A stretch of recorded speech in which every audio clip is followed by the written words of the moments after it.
Reactive Training Systems. Hey everyone, welcome back to the RTS podcast. I'm Mike Tushir, and today I'm talking to Kedric Kwan. Kedric is a coach for the Strength Guys.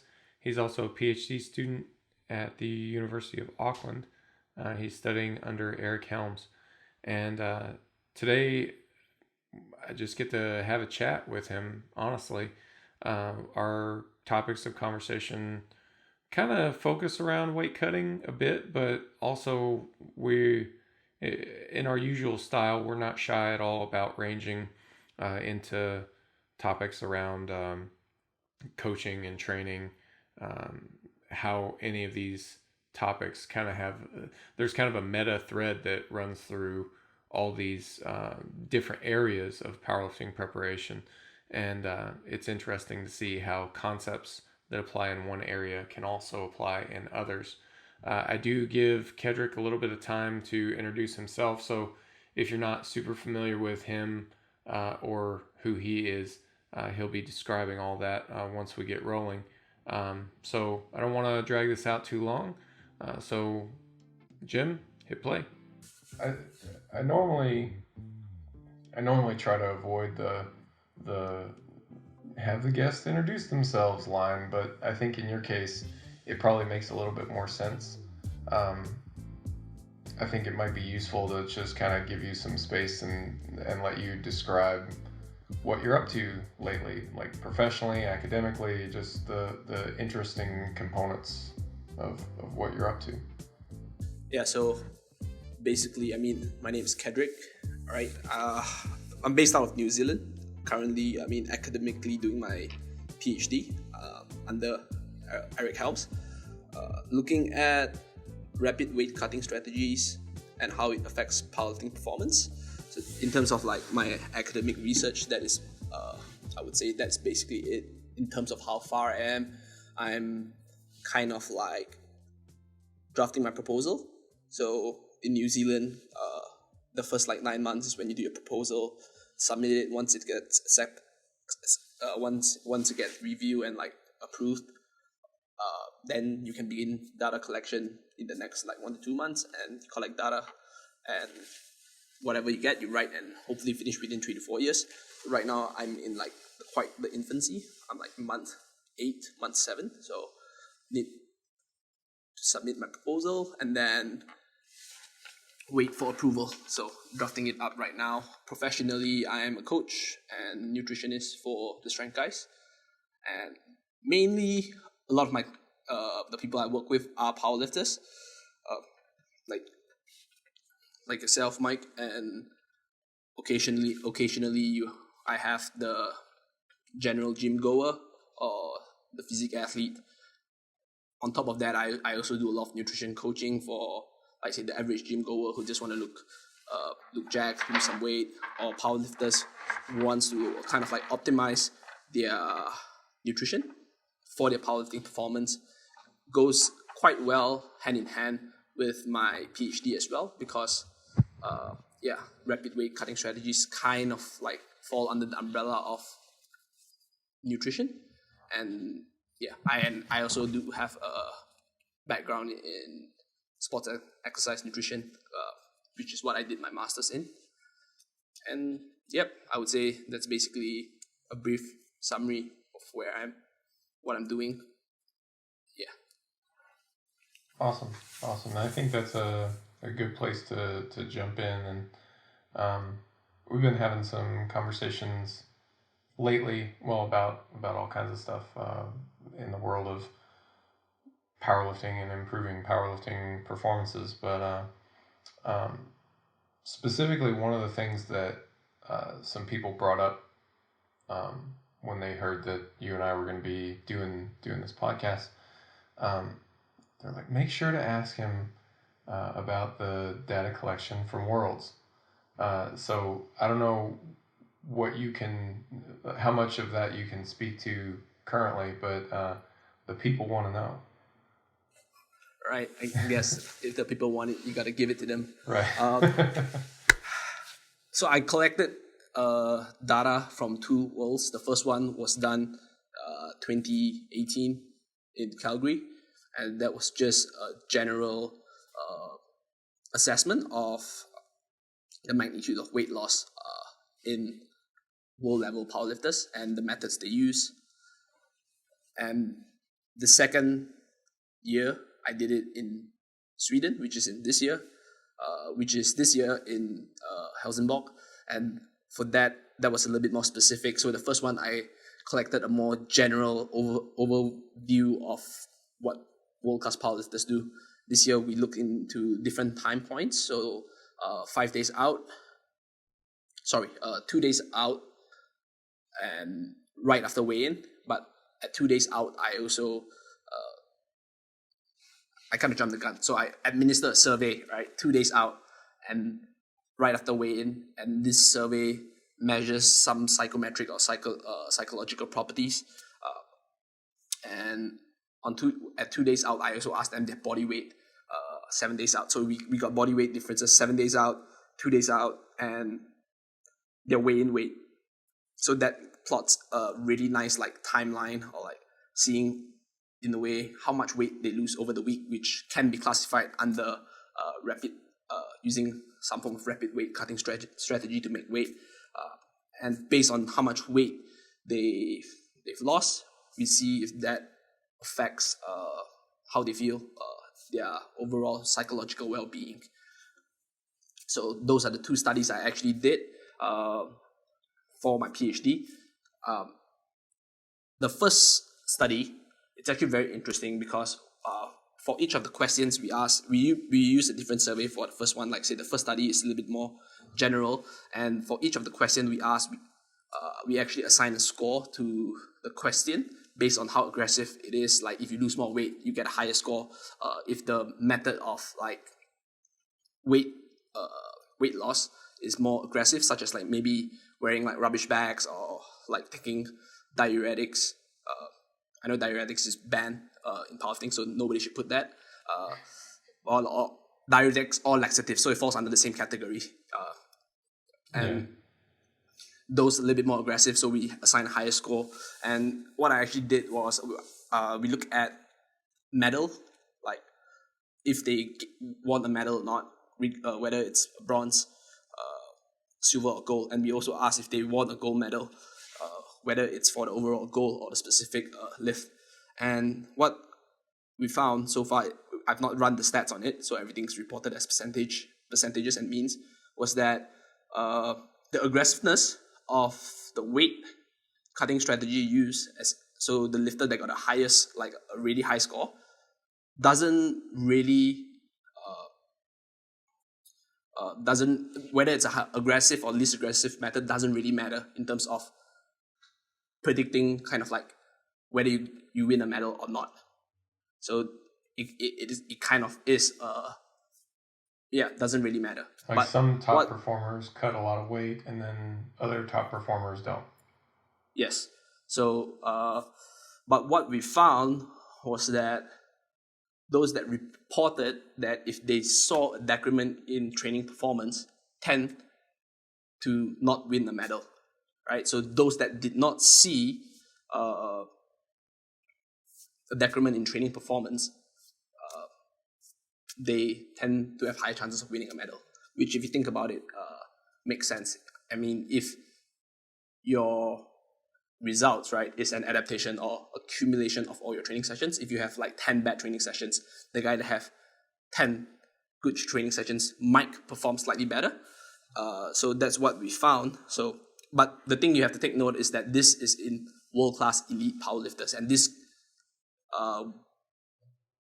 cannot be extrapolated to anyone, because when I look a little deeper, those that actually mentioned that when they had an aggressive weight cut but did not see a decrement in performance, they've been competing in powerlifting for at least 3 years, and the average meet they participate in a year is 2.9. I mean, you can't participate in 2.9 meets, right? So I just rounding up to 3. So 3 times 3 years is potentially nine meets. And if they cut weight for at least, let's say, half the meet, it's either 4 or 5 meets. So they would have an experience of how to cut weight, what works for them, and the expectations during a weight cut, which is why they can potentially push slightly more aggressive methods without seeing a decrement in performance, which could potentially lead them to gain a medal at Worlds. So that was for the first survey in 2018 from Calgary. Okay, so that's really interesting too, as far as prior experience helping you be successful. I suppose that sounds sensible enough. In particular, I think the idea of decrement in performance relative to training being indicative of placement that's interesting and maybe worth talking about a bit more too. So obviously, placement at IPF Worlds is very competitive, and if there are several people at similar strength levels, the one that performs closest to their limit ability is going to be the winner. So if you're one of those people having a bad day, it's a bad day to have a bad day, right? 100%. So, I mean, I suppose this takes us off the weight cutting topic a bit, but we can come back to that in a second. I'm curious as to what your thoughts are on that in general. You said that you want to be in a situation where the lifter can have good quality training sessions, and that can lead to a good quality competition, which I would fully agree with. I think there's kind of a concept in there. Julian Pinot calls it winning the session, and I think that's a valuable way to look at it. Going and arranging things so that you go into a session and you have good sessions that builds momentum. That it's hard to have a personal best performance if you're not doing that. Yep. I'm curious as to your thoughts on that, or if you do anything from a coaching standpoint. Now that could be either nutritionally or training wise to help ensure that is a thing that happens. Kind of put you on the spot, I guess, a little bit with that question. Just it's like, hey, do you do anything to help people win training sessions? Well, yeah, of course, obviously, right? Yeah, I think the coaching process is kind of like really it's a lot about that. I mean, sure, you have a program, you have the weight, the RPE given, but the way you sort of like teach the athlete to perceive whether the session is a win or not, it's really important. Which is why I mean, in terms of like psychology, it's called like goal gradient hypothesis, or like you shift the goalpost. You bring it slightly closer, or you make smaller goals, like mini goals, instead of just looking at the big goal at the end. People tend to perform better that way. It's like when you can actually see the finish line, you can actually sprint a little bit quicker when you know where you're sprinting to. So I guess setting expectations, it's actually very important. Having good sessions. I think, if I'm not mistaken, I've heard a podcast really, really long time ago of when they actually interviewed Eli Burks when a long time ago, before he actually made his return this year. They asked him a little bit about nutrition, and he said, yeah, I've been eating slightly, I've been eating better, getting enough like rest, and I just entered the session feeling better. I'm not saying that you have to eat clean or eat like you can't eat foods that you enjoy, but we know that there are certain foods that would make you go into your session feeling not so great. I mean, we have this banter between you and I where we talk about, let's see Mike's secret like pre-workout lunch, Right. And I mentioned don't like ever have like curry before you go into the session. And if you look at the macros from curry, like, and maybe it's like quite high in fat, but if you put that into something else, like I don't know, like if people like cheese, eating the curry might just make you feel a little bit uneasy going into that session.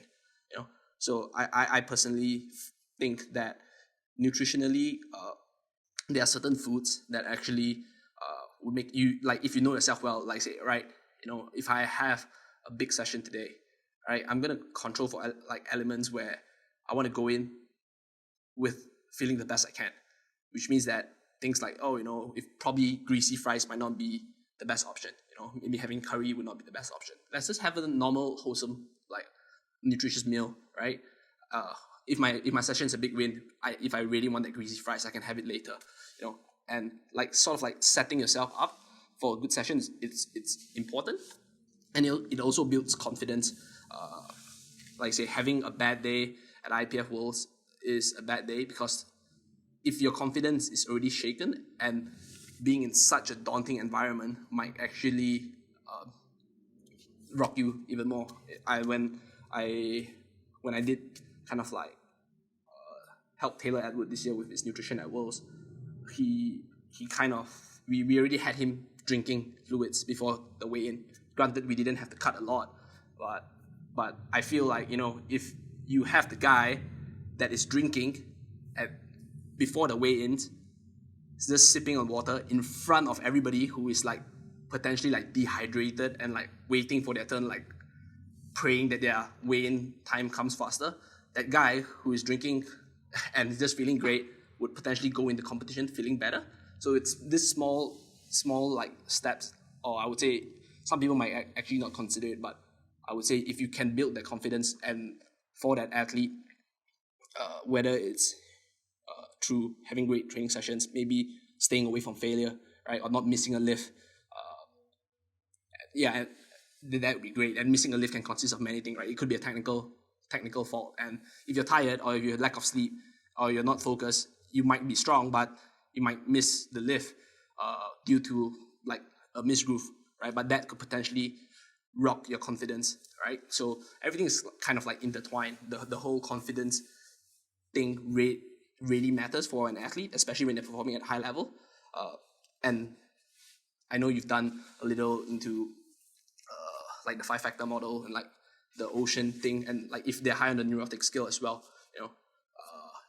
it rocking their confidence, like hitting it, like shaking their confidence for someone who is a more neurotic lifter could potentially have more downsides compared to someone that, is chill, it's just another session. It's very lifter individual, and I think that it takes a good coach to understand that lifter and sort of like set up those small tiny goals that it's easily achievable, so that the big goal doesn't seem too far-fetched, or there's something for them that they can work to, and like you say, gain momentum towards. Yeah, I would imagine that a lot of the people who are probably more in the powerlifting sphere that you and I occupy tend to focus on, well, I think we tend to downplay the confidence thing a little bit, and I know I do. It sounds like, just on a surface level, it sounds a little bit like, well, that's not the thing that makes me stronger, right? Like, I want to, build strength, and then confidence comes after that. Well, I like how you put that, because it kind of paints a picture that they're a little bit more intertwined than that. It's not like you do these things to build strength, you do those things to build confidence. They're part and parcel to the same thing. And then going into a session confidently helps you win that session, which helps you build strength and helps generate more confidence. And that there's some other things to do, like I dig the tactical gamesmanship aspect of like drinking water during weigh-ins and some things like that. And that stuff helps, but that's probably, correct me if I'm wrong, but that's probably it's like the icing on the cake stuff, right? Like, Taylor being the one from that example, the guy seethes confidence all the time anyway, right? So, Yep. he can pull stuff off like that, whereas someone else that maybe not the best strategy, but that's what you were saying. The coach has to know the athlete. Yeah. Yep. Yeah, I completely agree. I mean, if you get like almost everything kind of like right, you can use that, but yeah, I don't think that if everything is going, I mean, if you're over like 1 kilo away from making weight, right, I don't think that like drinking water in front of like during the weigh-in, it's like that confidence will not help you because you're not going to make weight and you're not going to compete, right? So right. once you get everything like once you hit everything else, this is like a little bonus way you can use, and it's good to like, and I honestly think that when it comes to powerlifting, I've hydration matters the most in terms of getting your like macros in. Probably doesn't matter as much. So I would say, yeah, if you can get hydrated earlier, it's potentially better. So I would say that's an upside physiologically, besides Sure. the whole psychological aspect of like, having water or like drinking water in front while waiting for a weigh-in. But I would definitely agree, you have to get like everything else right, and knowing the athlete, like, yeah, Taylor's confident he can do that, and it's something that someone has to be comfortable doing. If that person is not comfortable doing it at all, making them do whatever whatever they're uncomfortable would add potential stress. And if the situation is already stressful, adding potential stress is going into the session or like the meet stressful, which could potentially backfire. Right. So I did a seminar this weekend, and one of the things that someone brought up, specifically around this confidence idea,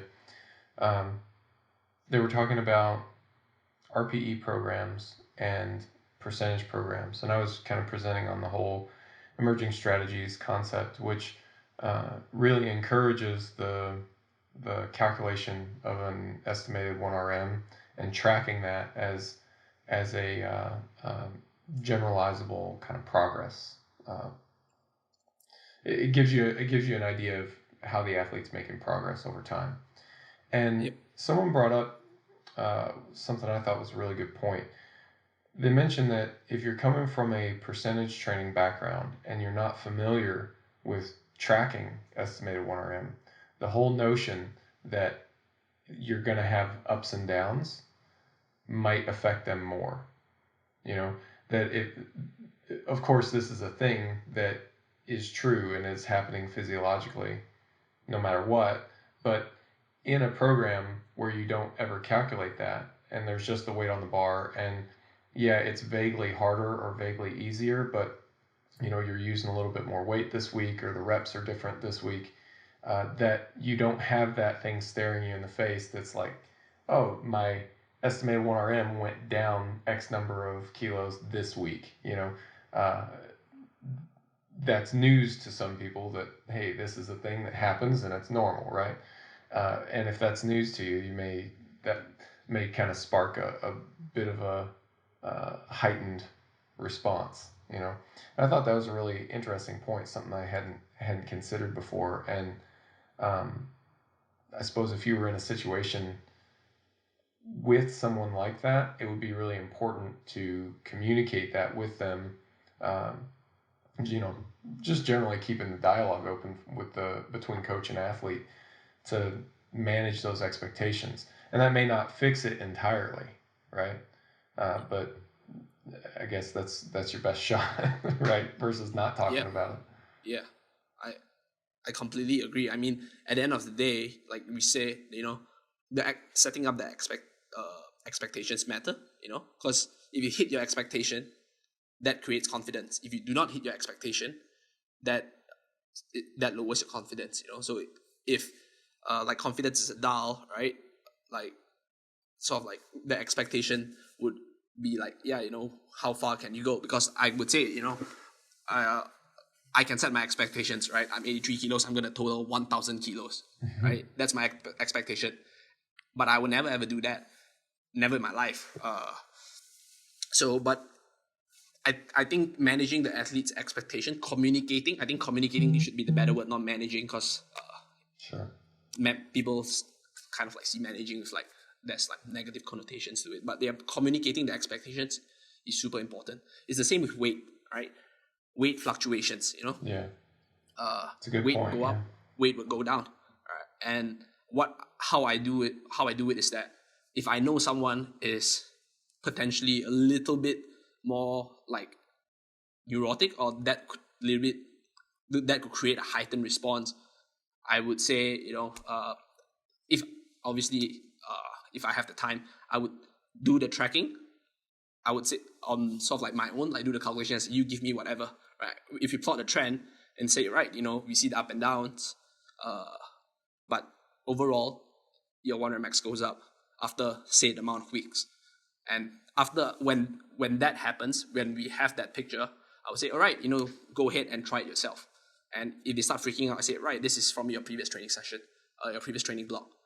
This is exactly the same thing that happens. We see a downward drop in performance, and then we see a spike. When they have that reference point, they'll be like, oh, okay, that I won't be so alarmed or heightened by it. Right, and I find that asking them questions, sort of like making them answer their own questions, works. I had someone where I did nutrition, and she said, I feel really bloated after traveling and stuff, and I feel like I don't feel comfortable. I feel that my physique has gone down. She's a physique like bikini athlete, and what I just asked her the question: when you feel bloated, do you think is that fat mass or is that water weight? Right. So she said, oh, it's water weight. And then the follow-up question would be, do you think that traveling on its own would make you gain fat? No. So that's it, right? You probably didn't gain fat. It's water weight. Then say, have you ever experienced this before, where you travel, you feel bloated, and then you feel normal again? They said yes. That's it. So what potentially happens is that you just retain more water, and after a while, it's gone. So I said, does it make sense for you to, be too alarmed? They say, yeah, probably not, because now that I know, you kind of like get them to answer their own questions, and then it gets them thinking, and then I find like getting them involved in the process rather than telling them, oh, this is just water weight, water retention. It kind of sticks a little bit better in their head, and then when future events happen, they will remember the time where, oh, I'm traveling, it's not fat, it's probably water weight. Yeah, it's probably fine. 3 days later, it's gone, right? So yeah. I had an athlete once who had a really reliable curve on their estimated 1RM. Like every third session was a down session. So it would be like 2 up, down 1, 2 up, down 1. And so she was training for, I believe it was IPF Worlds, and along comes this down session. And, we want the highest up session to be on the day of the competition. So this down session put us about 2 weeks out, So the down session comes, and there was a little bit of anxiety over, oh my God, is the world falling apart? Because lifters get a little more sensitive, a little more neurotic close to competition anyway, which makes sense. There's a lot of stress around it. And I remember she kind of had this little mini freak out, nothing terrible, but, and it was really helpful that we were able to go back and look at the pattern, Now, in her case, it was helpful that it was a really reliable pattern. And it's like, oh, look, this is normal for you. This is just your down session. So next week you have an up session. And then the day of the competition is the highest up session. And that's what happened. And it was a really reliable curve, and it worked out that way for the competition too. She had a really great contest. And yeah, so there are things like that. And I suppose that's what I mean too, right? That it's not hard to imagine like a potential future where you didn't have that data, and you tend to over respond to the feeling, or you could potentially over respond to the feeling. Like you had a bad session, you're 2 weeks out. Oh my God, do I need to change things? And you don't have any other reason other than this bad session to think that you should just stay the course. So maybe I'll just drop the supplemental exercises, or maybe I'll do this or that. You change something, and I think in those cases that's got a lot of potential to mess something up, especially if this is actually just the signal for things going according to plan. Yeah, I agree. It really is about like I say, looking at the signals, because there are times when you will see a drop in performance. I mean, like there's like a mental model called regression to the mean, right? Yeah. So the thing is that if you have the best session of your life, there's one thing that's guaranteed, is that you're going to have a worse session sometime soon, because you cannot hit the best every single time.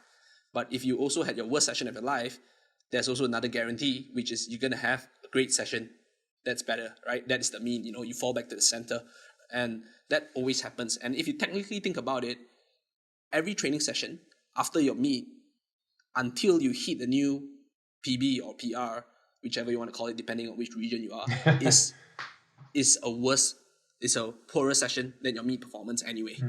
Yeah.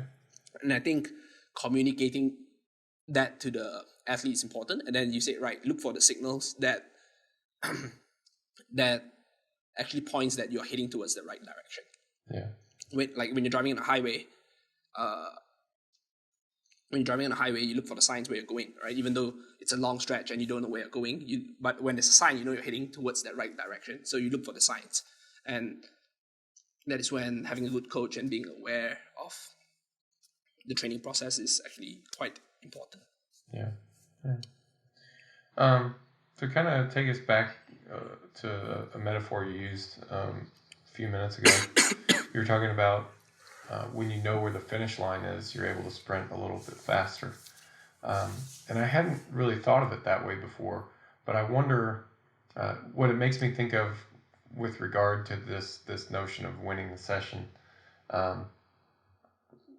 We generate target weights for our athletes. Most of the training we write, probably 95% of it is RPE based, maybe just 90%, whatever. It's RPE based, but we still generate target weights that we want our athletes to lift, and we base those target weights off of the previous performance. So if you had a good performance, then the target weight will be a little higher. If you had a bad performance, it'll be a little bit lower. But that target weight is set, it's calculated to just match your previous performance. So the ask of the athlete is to exceed that by some measure. And I like this metaphor of sprinting toward the finish line, because this puts a finish line in front of you, a target weight. And if we say success is exceeding this number by some even very small measure, then that's something that's achievable, and then if you have if you can exceed it by even more, then all the better, but I don't know, I like that metaphor, and I'm thinking about, are there other places where that applies, or where it could be applied? And I think that, so it's actually really funny when we're talking about this. I kind of revisited the concept recently, but I actually used it a long time ago, because for the listeners that don't know, I actually have quite a hard time focusing on tasks. So what I used to do was I would sketch a box and divide the box into 4 smaller squares, right? So a square with 4 smaller squares, right? So just draw a plus in the center, and you have 4 small squares. Each small square represents 20 minutes of work. So I would have to work completely focused, free from distraction, no checking my phone, no social media, whatnot. And after that 20 minutes is up, I would shade the box. Once I shade the box, I get a 3 to 5 minute break. Use the washroom, maybe check if there's any important messages, and then resume. And then 20 minutes later, I'll shade the next box. Then that means 20 minutes. 40 minutes is done. And that's an hour block. So the last box is a long rest. However you want to, whatever you want to set, 15, 20, 30 minutes, that's up to you. But essentially I would have worked for 60 minutes, undistracted, focused. And the thing is, it's easier to finish the last 20 minutes when you look at the box and you already see that you already shade 2 of them and you only have 1 left. Man, I like that idea. I mean, I'm familiar with the, I don't know, there's all different ways of breaking up work, right? And like 25 and 5 or 50 and 10 or something like that. I like the idea of doing like multiple sprints in a series. That's cool. Yeah, so. And I used to do that because I found that to be really effective. And it's not a fixed thing where it has to be 20 minutes, Like sure. For myself, I found like that was the bare minimum I needed to be productive. I can't have like, all right, 5 minutes block, rest 5 minutes. Doesn't make sense, right? But right now, I still use that same method, but I use it a little more digitally, right? So it's an app, and basically after I done, it shows like, yeah, you've completed this block. And I like push myself to like 35 minutes. So it'd be 35, 5 minutes rest, 35, 5 minutes, 35, right? So yeah, so it could be a developmental more tool as well, like yes. How long can you push it out before, you start having some sort of problem that creeps into the picture. Yeah, and I find that it's you start with a nice balance, You start with a nice balance where it's enough for you to complete work, yet not too long where you get really unfocused. So I found that 20 minutes was a good start, and right now I've like pushed a little longer, and I can sustain work for 35 minutes in a row, which is great.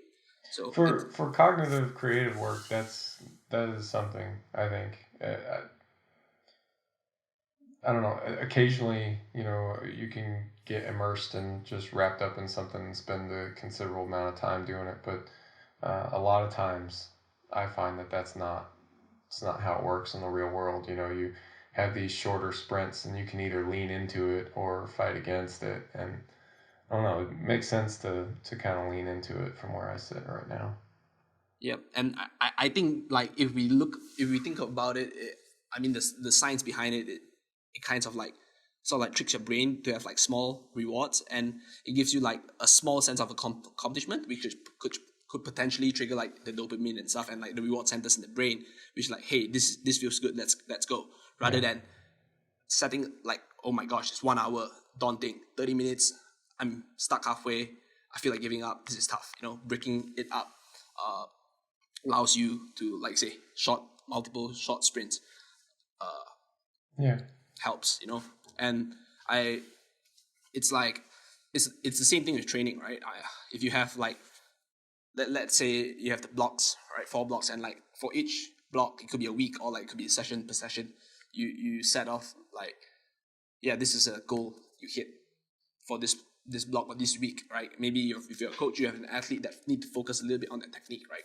And say, all right, I want you to focus a little bit more on this technique for like, let's say your bench press, right? I want you to be tighter when the bar touches your chest. And if that is a win, you can actually, as a coach, sort of like compliment and reinforce that, hey, you've done well. Clearly, this is what has happened, right? Now we can sort of like move on to the next mini goal, right? Whether that's increasing the load past the targeted weight, or whether it's focusing on another thing, rather than say, all right, your squat, you got to let your knee track a little bit forward, stay tighter on your chest, and don't round your back so much on your deadlift, right? Sure, that's everything. That's all. That's what they have to do. But if you give them all of that, they don't know where to start, what to focus on. Right. But you look at, for me, it's like, hey, what's important? Maybe out of all 3 that I mentioned, maybe the bench needs the most work. Those 2 doesn't really matter, and especially if the bench is like the lagging lift, like then perhaps there's something you can work on. So the coach decides, set the small mini goals, have the athlete sprint towards it, and reach the finish line, celebrate, take the next sprint. Yeah, that makes sense. So why don't we get back? We kind of took a long detour around what some of your surveys have been telling us. So we covered the 2018 survey. Have we learned much from the 2019 one yet, or is it still too early to tell? Right. So I've actually ran the stats on the 2019 one, and if people ask why, it's that I had a smaller sample size for the 2019 survey because I had to collect the data points, like say the data across multiple time points, which is harder to get people to say yes because potentially people would not be around, right? Whereas in 2018, I collected after the competition, after everything's done, which is easier, So for 2019, what I did was, like say, just a quick recap, saw the difference in like weight change, right, throughout the 7 days, and based on that, I actually set like a threshold where a different category. So anything that's less than 2% is considered 2% of their body weight is considered as like not aggressive weight loss, and I grouped all those lifters into one group, and more than 2% would be another group. And what I did was I looked at that and see if that predicts their rank, right? Whether we didn't look at medal performance this time, but we look at the rank that they finished or the rank that they placed after IPF Worlds, and whatever rank they are is available online on the website. So I could just look at it and take it after all the competitions were done. And what we saw was that the lifters that fell into the category of cutting less than 2% tend to rank higher than those who actually cut more than 2%. Right? Sure, there are lifters that cut more than 2%, yet perform really well, but the trend is leading towards not having such an aggressive weight loss. So that would be 2% from the last 7 days, right?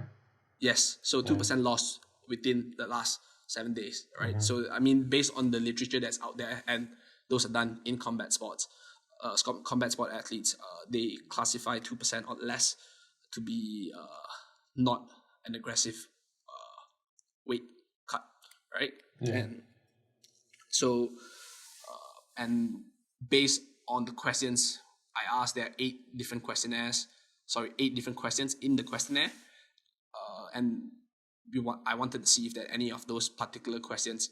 It's basically 1 to 6 on a Likert scale, so it's like apply, does not apply, apply strongly, and the middle is like neutral, right? Yeah. So, and then they would just rank it based on what the description is. For example, do you feel activated? Do you feel sore? Right? So far, none of the questions actually correlate to ranking, and some of them were close to statistical significance. I would say that the sample size was probably not enough to reach the statistical significance, but I would probably look into like a little bit more robust statistical methods, or like even measure like effect sizes to see if like they're like moderate effect, large effect, or whatnot. Before the full data will be written and like hopefully published. So, but for now, the preliminary data points towards less than 2% within the last 7 days tend to rank higher versus if you had more than 2%. So, with kind of everything that you've learned about this at this point, because you've read a ton about it, and even conducted your own primary research. So, with everything that you've learned about it up to this point, are there some kind of general guidelines that you look at when you're coaching someone through a weight cut? Like you just mentioned, 2%. Do you try to get them to cut smaller and smaller amounts of weight, are you managing that weight earlier in the process, or um, I'm sure it's individualized on some level, but what do you find are your coaching tendencies? Yep. Right. So another thing to report. I mean, whatever you said prompted this memory, but and from the 2018 data, those that lost less than 4% weight, so the threshold for not seeing a decrement in performance was 4% of body weight loss from the 2018 data. So that's just something to put out there. So after reading all the literature and all of that, the threshold they say is 5%. 5%. But we have to remember that this is done. All the studies are done in combat athletes, right? At least the one that I looked in, because I mean there are some done in like jockeys or like swimmers or stuff like that. But I looked at the one done in combat athletes, and they usually recommend 5%. But we also have to remember that 5%, the combat athletes have longer rehydration or time period to rehydrate and replenish whatever they lost, right? That'd be so important. Yeah. They usually they said 5% with,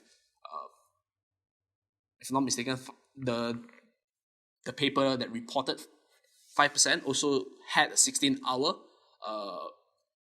time where they could like eat and drink. So that was what they said. But the thing we have to take into account is that combat sports are also way more demanding than powerlifting, right? I mean, they have to fight multiple rounds in the ring.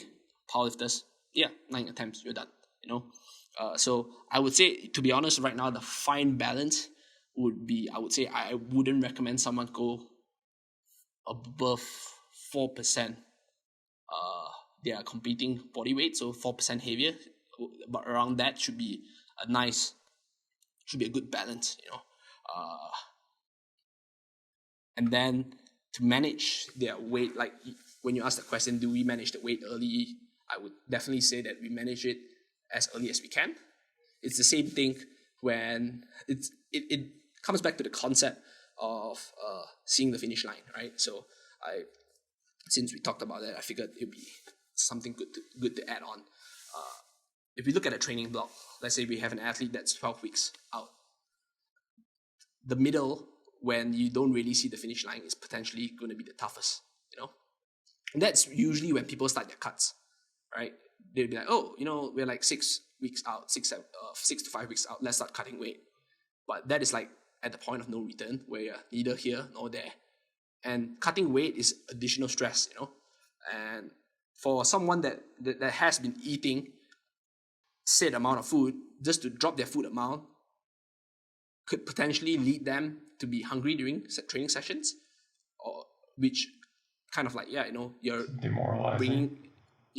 Bringing us back to the topic of like setting yourself up for good training sessions. That could be a factor that might affect how a training session would go, and potentially less nutrients or less fuel for the training session.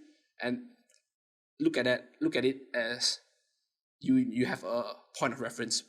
Talking about point of reference again, you are referencing how you feel based on how you felt for the prior 4 weeks. The prior 4 weeks, you definitely feel good because one, you're fresh, probably out of the deload, starting a block where it's probably like easier, eating more. Right now, you're at the hard part of your training session, right? The hard part of the block, and then you're eating less. So one, definitely could affect you psychologically. Two, I wouldn't might cause less of an adaptation. I do not know, right? We do not know.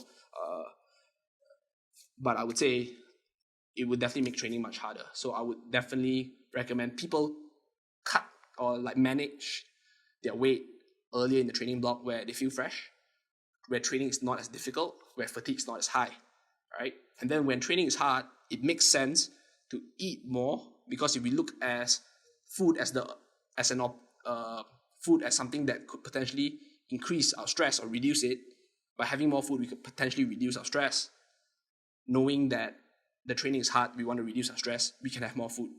give someone the assurance. It's like it's kind of like myself, where I'm always underweight. I'm not a like super competitive powerlifter, but knowing that the fact that I could eat whatever I want, still make weight, and if I feel tired that day, I could just have more food into training. But if someone has a limited amount of calories, they might potentially they would have to limit their food intake prior to their training sessions, which could set them up for not a great session.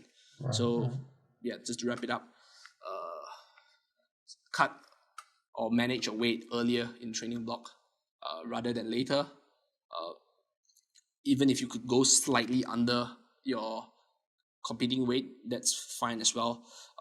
Eat up during the middle of your training and try not to exceed 4% if you're trying to, and if you're going to use some form of like rapid weight cutting strategy leading into the meet. So yeah, I think that's interesting, and that kind of I always like always like when we can corroborate practices, but that's an idea that I've been toying around with as well, because in the structure of training that I typically write, that last development block, we're looking at all the training history that we have on a lifter, and we're applying the things that they have the best historical response to. So at least in theory, this should be the very best training block that we can construct in terms of how it's going to make them stronger. And I think, man, wouldn't that be so much better if they could be in a caloric surplus, even if it's a very slight caloric surplus, rather than a deficit. So I really like that idea of managing your weight a little bit earlier and giving yourself some breathing room into that last development block. And then if you have to do a small cut at the end, then so be it. But that's like the last 7 days or something like that. It's not for the entirety of the development block. It's not like you've been dieting for weeks and then you have to do a cut. You manage that stuff a bit earlier. That's not always, I don't think that that's always possible, but when it is possible, that has kind of become my go-to preference. Yeah, that definitely. I mean, just by the thought of like having, I think this thought of having more food is comforting in a way, Yeah. and Yeah. right. Just think of it from this point of view, where an extreme case would be bodybuilders dieting on really low calories. Mm-hmm. You don't expect them to be lifting heavy weights. Yeah. Granted that we're not eating, powerlifters won't be eating calories as low as bodybuilders, but the weights we're pushing is definitely way more, and we're not just pushing way more, is we're trying to push way more than we ever had, Yeah. And being in a deficit, probably not that ideal, but which is why having you like foresight of where you want to be, and sort of like having rough idea of like would actually help a lot. Yeah. You mentioned that you yourself are a competitor. You had a competition recently, right? Yeah, NZPF, so New Zealand Powerlifting Federation. We recently had our nationals. It was actually 2 weeks ago. Yes, 2 weeks ago. Yeah. How'd it go? Well, I had fun. I mean, this potentially spur into another topic of discussion, but it's back to the whole confidence thing as well. Everybody watching my lifts, my friends, and I mean, Eric graciously said he would handle me. Said that I kind of like sandbagged on my squat and bench. So a little brief history was I actually missed top single during my training session, and that was 190 kilos, and I hit 195 in com, which some people would say look like an opener, but I would say maybe like, I would say that was actually the sort of like the Instagram tag, or like you posted, that was the video. So if people are curious what it looked like, and if you want to be the judge whether I sandbagged it or not, that would be the video to watch.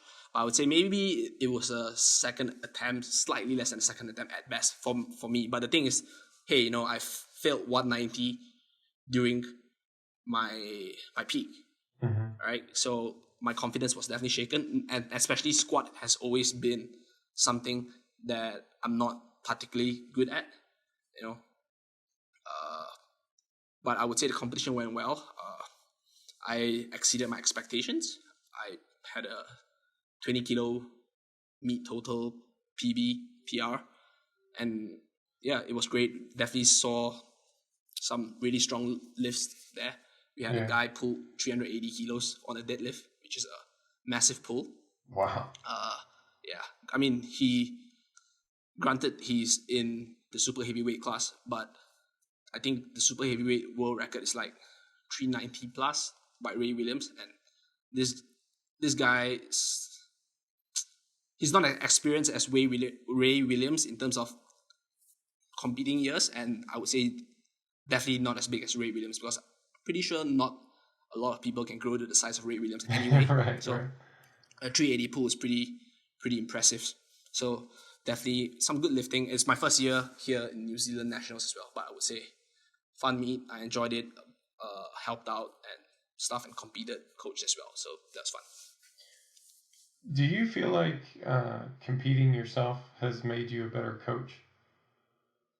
100%. I mean, I wouldn't say it's necessary, but I would say you should at least know what it feels like to compete, because you understand the nerves, Because I would if I didn't compete, I would tell my athlete, just trust the process. You're fine. You miss 190 squat, you'll be able to hit 195, right? It's okay. Just trust the process. Taper take you home, that kind of stuff. But if I have competed, I know, right? The reason why I say, hey coach, can we just lower our openness? Can we lower our openness? Because I don't feel confident. Now I understand why. Yeah. Because that is exactly how I felt. So, and then I can relate, then say, okay, right, we can lower our openness, but if we move really quick on our openness, do you think you would like to take a bigger jump? Then I can offer a suggestion to potentially hit better numbers, right? Yeah. So my best squat was 197.5, and I've chased the 200 kilo squat for a while now, and everyone said that the 2 times you missed 200 kilos was purely your fault, because you didn't want to load 200 kilos on the bar, because if you have loaded 200 kilos, you have gotten it, right? So given that if I was a coach and someone like they're in my shoes, right, or I'm in their shoes, or I've been in their shoes, let's say they have a goal, like target squat or target bench they want to hit, but they failed something during training, but then I said, right, if your opponent moves fast, would you still want to make a bigger jump so that we can potentially hit the target goal? I can offer that recommendation based on my experience, because I know what it feels like.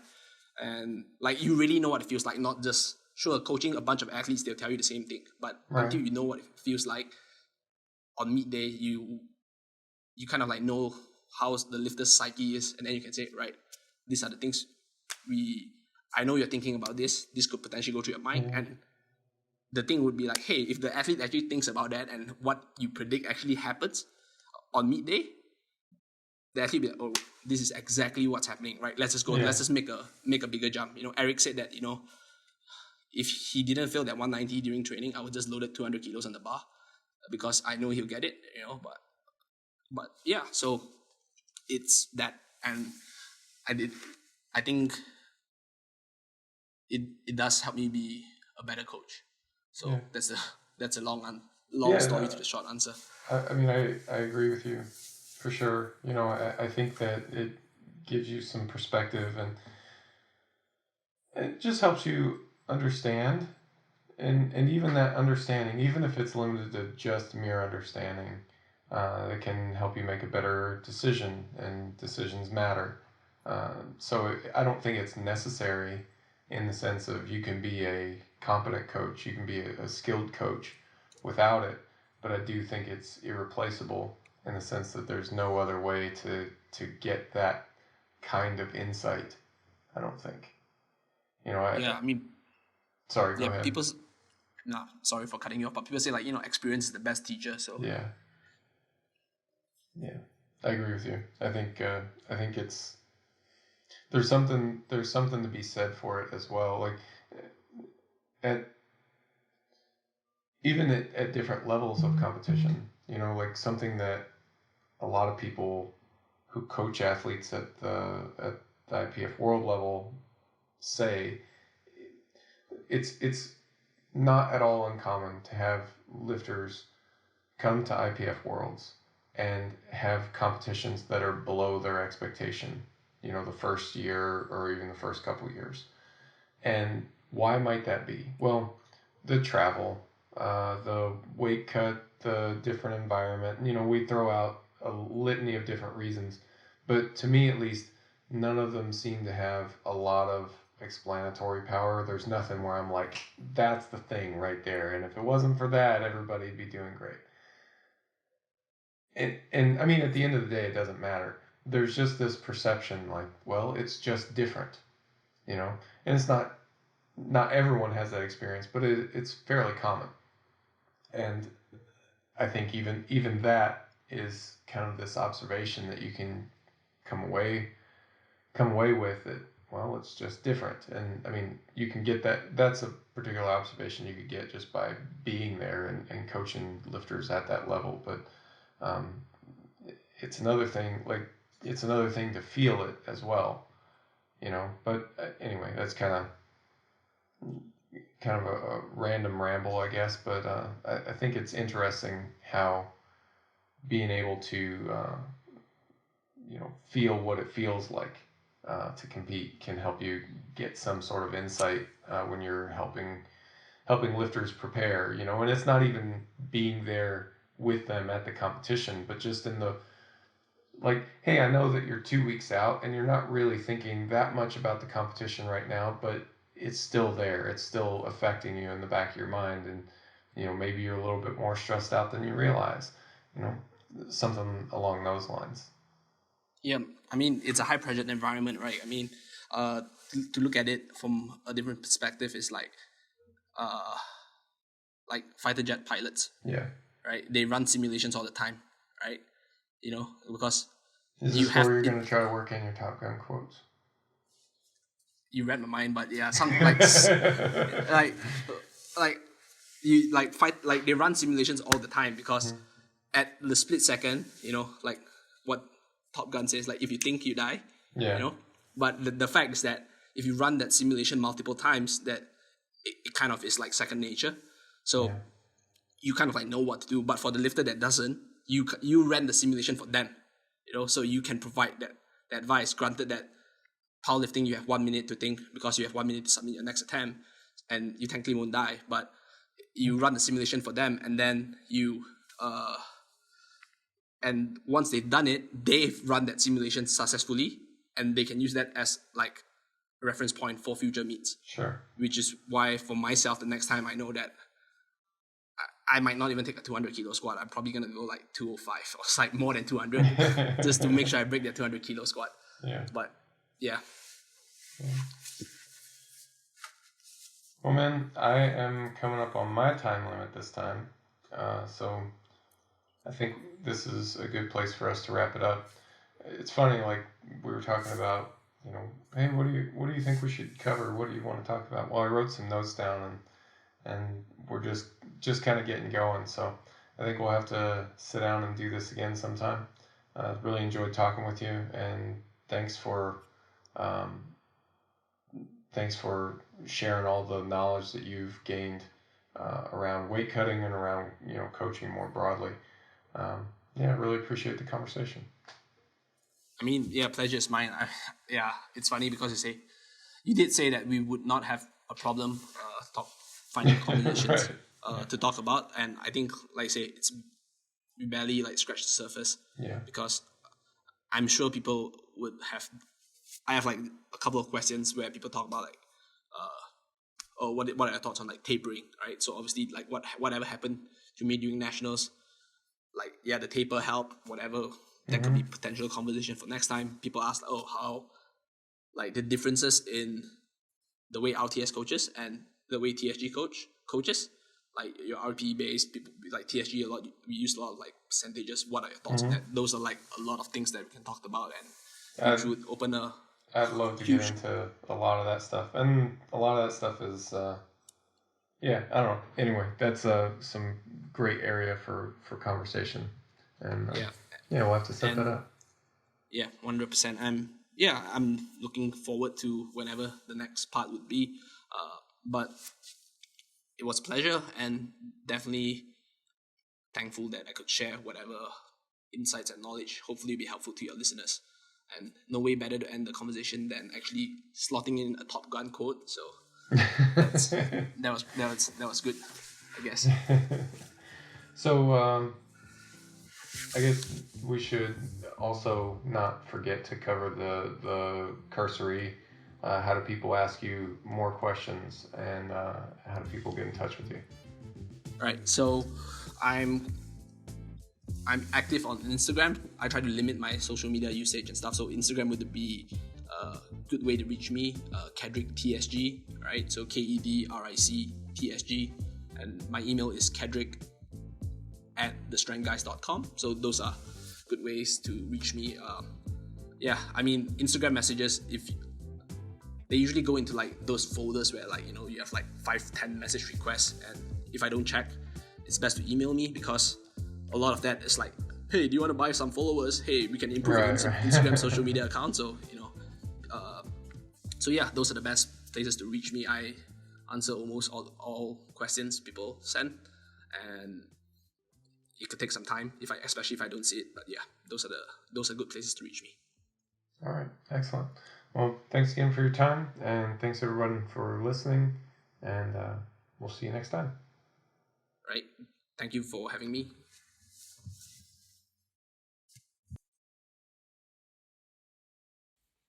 Hey, so I just wanted to make you aware that we're starting a new run of RTS Classroom in October. And what we're teaching now in our first course is Emerging Strategies Framework.